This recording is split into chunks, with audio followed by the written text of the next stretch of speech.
Well, in Iraq, a group of political parties say they've forged an alliance to secure a majority bloc in the country's newly elected parliament. The agreement includes groups led by Prime Minister Haider al-Abadi and cleric Muqtada al-Sadr. The alliance needs 3 more lawmakers to form an outright majority, but it now seems that it has enough support to take power. Well, for more, Ahmed Rushdi, a foreign policy advisor to the Speaker of the Iraqi Parliament, joins us now live in the studio. Thanks so much for coming in. This is being reported as if a real hurdle has been cleared and that soon the Iraqi government can start its work in earnest. Is that where we're at? No, actually. It looks like what happened yesterday is that everyone telling stories about he has the majority, he has the major bloc, and so on. And it's appeared now there's no one actually have something like that. And there are major withdrawals happen. The Prime Minister withdrew from this session.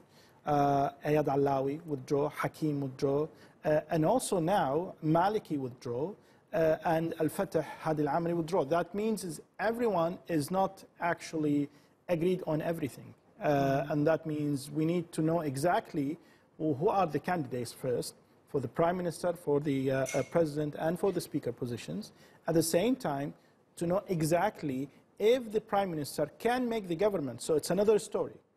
Now the session recessed in about 1 hour. I don't think it will be only 1 hour. There are talks about 72 hours, and there are talks about 15 days.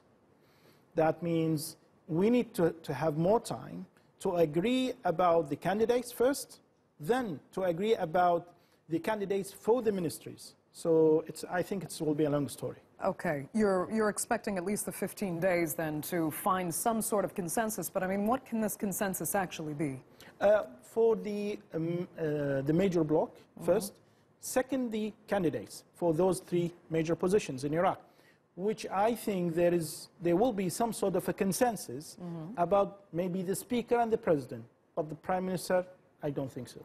Okay, and then what? I mean, when can we, this is the problem here, when can the Iraqi government actually get back to work? You're facing major issues, not just on a national scale, but we're looking at what's happening in Basra right now. These protests are continuing unabated.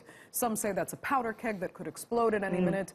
The Iraqi government needs to do its job. Yeah, and which is, I think it's also another problem, but it can be for the beneficiaries also, because it's my personal view is that I don't think Muqtada al-Sadr wants to be joining this government, because he knows very well this government has so many problems and they need to work on a professional way to solve those problems.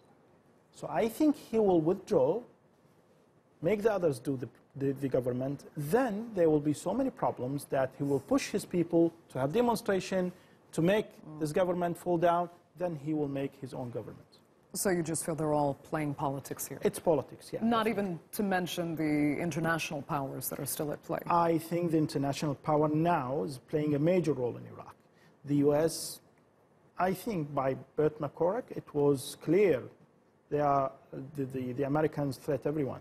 Is that if you're going to make a solid government, not a soft one, there will be no reconstruction in Iraq. Okay. Ahmed Rushdi, thank you so much for coming in.